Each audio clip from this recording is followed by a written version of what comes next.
حدیث جبریل میں نبی صلی اللہ علیہ وسلم سے جب یہ پوچھا گیا کہ قیامت کب آئے گی تو نبی صلی اللہ علیہ وسلم نے کہا کہ اس کا جواب نہ پوچھنے والے کو پتہ ہے نہ جواب دینے والے کو پتہ ہے، یعنی یہ ایگزیکٹ ڈیٹ کیا ہے وہ اللہ جانتا ہے۔ تو جب پھر پوچھا گیا، جبریل نے پوچھا کہ یا رسول اللہ اس کی نشانیاں ہی بتا دیں، تو نبی صلی اللہ علیہ وسلم نے جو نشانیاں بتائیں وہ اس وقت تینوں کی تینوں جو ہیں نا جی وہ پوری ہو چکی ہیں۔ پہلی نشانی نبی کریم صلی اللہ علیہ وسلم نے یہ بتائی کہ جب ننگے پاؤں، ننگے بدن، کالے اونٹ چرانے والے عربی اونچی اونچی عمارتیں بنانے میں ایک دوسرے کا مقابلہ کرنے لگے تو سمجھ لینا کہ قیامت قریب ہے۔ وہ کون لوگ ہیں؟ وہ یہ آج آپ دیکھیں کہ برج خلیفہ، برج الجدہ، برج دبئی، آج آپ اگر ایریل ویو لیں تو آپ کو عرب میں پرٹیکولرلی ان کے بڑے شہروں میں، مکہ میں، مدینہ میں، ریاض میں، ٹھیک ہے، دبئی میں، ابو ظبی میں، شارجہ میں، قطر، بحرین، جتنا بھی یہ جزیرۃ العرب ہے، آپ کو کوئی ایک بلڈنگ بھی سنگل سٹوری ہارڈلی کوئی نظر آئے گی۔ اپنی اونچی اونچی بلڈنگز کی وجہ سے مشہور ہے، مشہور ہے نا، اور آپس میں مقابلہ بھی کر رہے ہیں۔ بالکل ایسے ہی ٹھیک ہے۔ ہے، تو یہ نشانی تو پوری ہو چکی ہے کہ یہ بدو تھے، یہ صحرا کے رہنے والے تھے، خیموں میں رہتے تھے، انہوں نے تو کبھی ایک منزلہ گھر نہیں بنایا تھا۔ تو اب کہاں کہاں پہنچ گئے یہ ہیں؟ سینکڑوں سٹوریز کی بلڈنگ جو ہے یہ بنا رہے ہیں، تو یہ 100% یہ نشانی پوری ہو چکی ہے۔ پھر اس کے بعد نبی صلی اللہ علیہ وسلم نے فرمایا کہ جب نوکرانی اپنی مالکن کو جنم دے گی، تو وہ ایک گائنیکالوجی کا پروسیس ہے، آپ اس کو جانتی ہیں، سیروگیسی، اسی کے وہ جو جب آئی تو یہ نشانی بھی پوری ہو گئی۔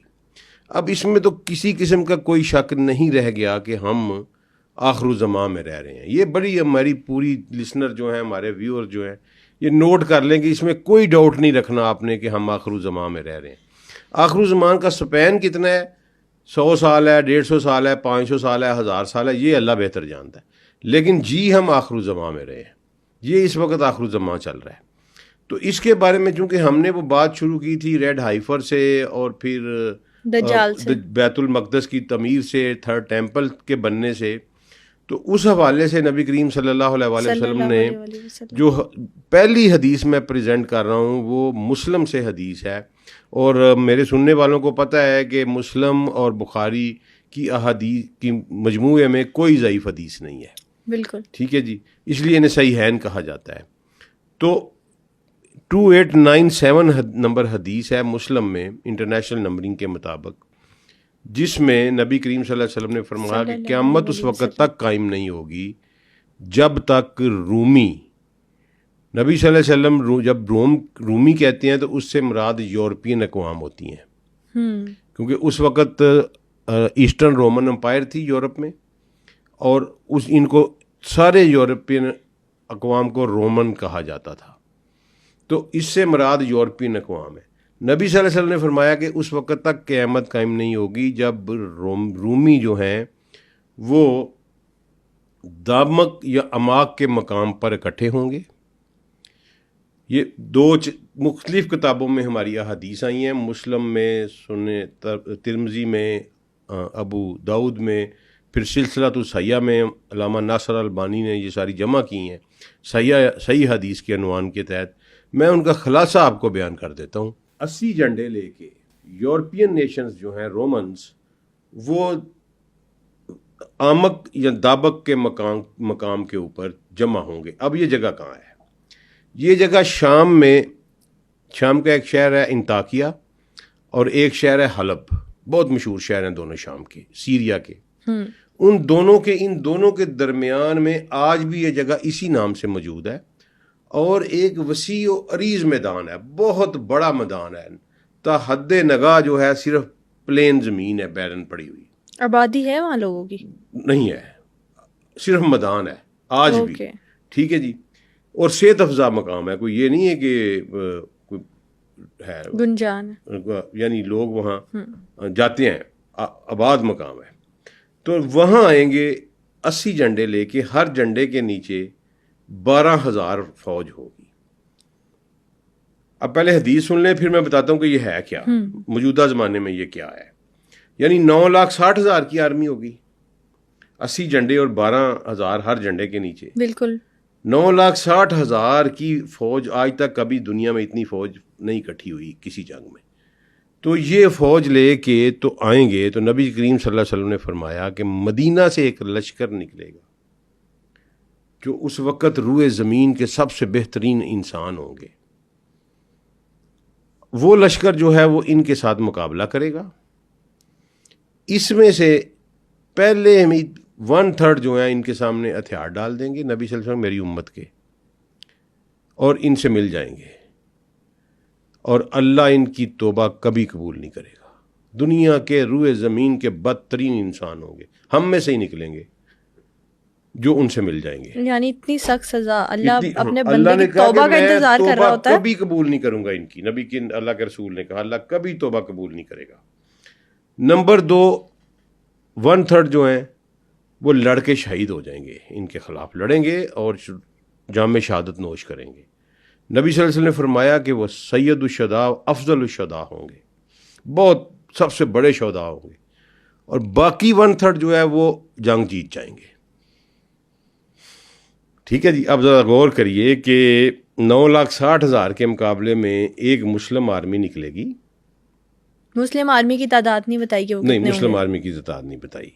دوسری احادیثوں میں پھر آیا کہ اس مسلم آرمی کو سپورٹ کرنے کے لیے خراسان سے بھی لوگ جائیں گے, اور خراسان جو ہے وہ سمجھ لیں کہ دریائے آمو سے ادھر کچھ حصہ ایران کا, کچھ حصہ افغانستان کا. کچھ لوگ کہتے ہیں کہ پاکستان کا کچھ حصہ شامل ہے, میں اسے اتفاق نہیں کرتا, لیکن بہرحال کچھ ریسرچرز کہتے ہیں کہ اس میں پاکستان کا, کے پی کا کچھ حصہ اور بلوچستان کا کچھ حصہ آتا ہے, لیکن میں اسے ایگری نہیں کرتا. یہ افغانستان اور سینٹرل ایشیا کی بات ہے. تو وہاں سے وہ لے کے جھنڈے لے کے آئیں گے, کالے جھنڈے, اور وہ مادی کی مدد کریں گے. لیکن بہرحال وہ ایک مادی نہیں ہو, ابھی ہم اس پہ آئے. ایک مسلم آرمی ہوگی جو دنیا کے بہترین لوگ ہوں گے, وہ لڑیں گے. 3 حصوں میں اللہ کے نبی نے ڈیوائیڈ کیا. ایک ان سے مل جائے گا, ٹھیک ہے, ایک ان کے ہاتھوں مارا جائے گا, ایک حصہ, اور باقی ماندہ جو ہیں وہ فتح یاب ہوں گے. اب اس جنگ کو کہا گیا ہے ملحمہ. ٹھیک ہے جی, ملحمۃ العظما. ملحمہ کہتے ہیں بہت بڑی جنگ کو جس میں گوشت کے لوتھڑے اڑیں. ٹھیک ہے جی, اس کو ملحمہ کہتے ہیں. تو یہ 3rd ورلڈ وار ہے. ایکچوئل یہ حدیث میں 3rd ورلڈ وار ہمیں نظر آ رہی ہے. اوکے. ٹھیک ہے جی, اور یہ اتنی ہولناک جنگ ہوگی کہ نبی صلی اللہ علیہ وسلم نے فرمایا کہ ایک بندے کے 100 بیٹے ہوں گے تو اس میں سے 99 مارے جائیں گے, اور لیکن مسلمان یہ جنگ جیت جائیں گے. اس کے بعد کیا ہوگا؟ یہی مسلمان, یہ حدیث ہے چل رہی ہے ابھی, نبی صلی اللہ علیہ وسلم نے فرمایا کہ یہ مسلمان قسطنطنیہ پہ حملہ کریں گے. قسطنطنیہ کیا ہے؟ ترکی, آج کا استنبول. ٹھیک ہے جی, اور یہ قسطنطنیہ کو فتح کریں گے.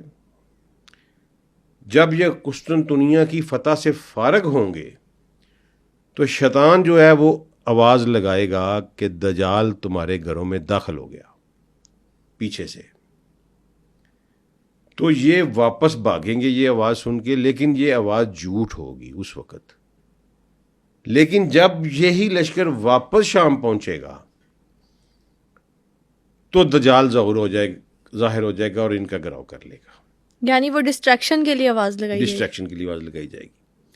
اچھا, اب یہاں حدیث جو ہے نا, ہم ٹھہرتے ہیں ذرا, اس کو تھوڑا سا ڈائسیکٹ کرتے ہیں, اس حدیث کے ساتھ تھوڑا سا اس کی گہرائی میں جاتے ہیں کہ یہ ہے کیا.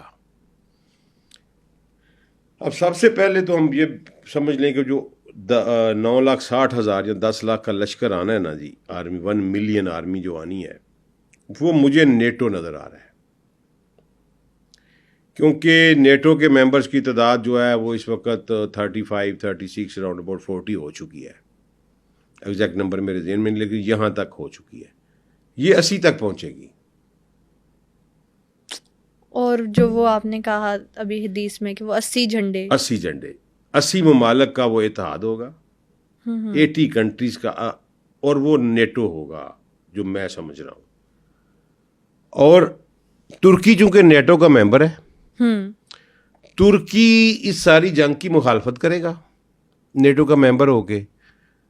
اور دوسرے نمبر پہ وہ اس وقت تک سیریا نہیں پہنچ سکتے جب تک وہ ترکی میں سے نہ گزریں. یہ رستہ ہی وہی ہے، فزیکل جغرافی میں ہم نے پڑھا ہے.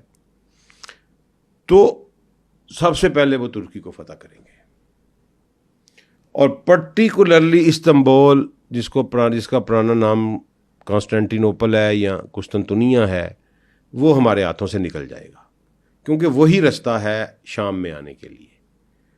تو وہ ہم وہ لوز کر بیٹھیں گے، وہ ان کے قبضے میں چلا جائے گا. تو پھر وہ شام میں آئیں گے. یہ ذہن میں رکھ لیں کہ میری نظر میں میں کوئی حرف آخر نہیں ہوں، میری نظر میں یہ نیٹو کا اتحاد جو ہے یہ ایکسپینڈ ہوگا. اس کی ممبرشپ اب بھی ایکسپینڈ ہو رہی ہے. آپ دیکھ لیں پچھلے سالوں میں اس کی اسٹڈی کر لیں، یہ کیسے تیزی سے اس کے ممبرشپ بڑھ رہی ہے. یہ بڑھے گی، اور یہ سارے کے سارے جو ہیں یہ یہاں لڑنے آئیں گے سیریا میں مسلمانوں کے خلاف. اچھا جی، یہ تو ہم سمجھ گئے کہ یہ آرمی ہوگی. اور یہ کیوں نبی صلی اللہ علیہ وسلم نے قسطنطنیہ فتح کرے گی کہ یہ پہلے اس کو ہمارے قبضے سے چلا جائے گا، پھر یہ آخر پہ دوبارہ ہمارے قبضے میں آئے گا. اچھا، اس کے بعد کیا ہوگا کہ وہ لشکر کون سا ہوگا جو مدینے سے آئے گا اور جسے نبی صلی اللہ علیہ وسلم نے کہا کہ یہ دنیا کے بہترین انسان ہوں گے. سوال تو یہی آتا ہے اس کے بعد ذہن میں، یہی آتا ہے، یہی بنتا ہے سوال کہ یہ لوگ کون ہوں گے، کون ان کو لیڈ کر رہا ہوگا. تو وہ امام مہدی کا لشکر ہوگا. وہ اس لیے کہ نبی کریم صلی اللہ علیہ وسلم نے حدیث بیان فرمائی، یہ بھی سلسلۃ الصحیحہ میں بھی ہے اور ترمذی میں بھی ہے، ابو داؤد میں بھی ہے.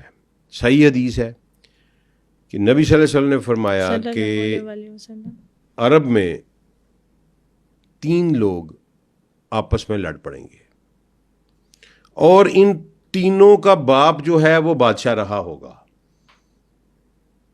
اب ذرا رک کے غور کرتے جائیے گا میری بات پہ کہ آپ کے نبی نے کتنی سچی، صاف اور واضح تعلیم ہم کو دے کے گئے ہیں، اور ہم پتہ نہیں کہاں بیٹھے ہوئے ہیں کہ عرب میں خانہ جنگی ہوگی. 3 لوگ، 3 کمانڈرز یا 3 دعوے دار آپس میں لڑیں گے. ان تینوں کے باپ جو ہوں گے وہ بادشاہ رہے ہوں گے، اور وہ اتنا لڑیں گے کہ منی کا میدان خون سے بھر جائے گا. اس کا مطلب ہے حج کے دنوں میں وہ لڑائی ہو سکتی ہے. اور اس خانہ جنگی کے دوران ایک شخص مدینہ سے نکلے گا، بھاگے گا، اور مکہ میں جا کے چھپ جائے گا. مکہ میں لوگ اسے ڈھونڈ کے نکالیں گے اور اس کے ہاتھ پہ بیعت کریں گے، حالانکہ وہ اس کو ناپسند کرتا ہوگا. لیکن پھر بھی لوگ اس کے ہاتھ پہ بیعت کر کے اس کو اپنا حکمران بنا لیں گے. اس خانہ جنگی کو روکنے کے لیے، ہاں، خانہ جنگی کو روکنے کے. اب یہ خانہ جنگی ہو گئی ہے، کوئی سمجھ نہیں لگ رہی. آپ امامت کریں، آپ حکمران بن جائیں، ہم آپ کے ساتھ ہیں، جو لوگ وہاں ہوں گے، تاکہ جو خون خراب ہو رہا ہے اس کو روکا جائے. تو اس کا نام نبی صلی اللہ علیہ وسلم نے فرمایا کہ میرے نام پر ہوگا، یعنی اس کا نام محمد ہوگا، اور اس کے باپ کا نام میرے باپ جیسا عبداللہ ہوگا، محمد بن عبداللہ ہوگا. اور پھر نبی کریم صلی اللہ علیہ وسلم نے حدیث بیان فرمائی کہ وہ فاطمہ کی اولاد میں سے ہوگا. پھر نبی کریم صلی اللہ علیہ وسلم نے فرمایا کہ مہدی ہم میں سے ہوگا، میری اولاد میں سے ہوگا، اور اللہ ایک ہی رات میں اس کی اصلاح کر دے گا. اب یہاں یہ دیکھیے کہ ایک ایسی شخصیت ہوگی جو کوئی پاپولر نہیں ہوگی، لوگوں میں اس حوالے سے پاپولر نہیں ہوگی کہ حکمران ہوگی، کوئی سیاستدان ہوگی. لوگ اس کو نیکی اور تقوی کے لحاظ سے جانتے ہوں گے. اچھا. اور وہ کبھی بھی حکمران نہیں بننا چاہیں گے، لوگ دھکے سے ان کو حکمران بنائیں گے. اور وہ سیدۃ النساء، خاتون جنت، سیدۃ العالمین، ان کی اولاد میں سے ہوگا، اور نبی کریم صلی اللہ علیہ وسلم کے نام پہ اس کا نام ہوگا. نبی صلی اللہ علیہ وسلم کے والد کے نام کے اوپر اس کے والد کا نام ہوگا.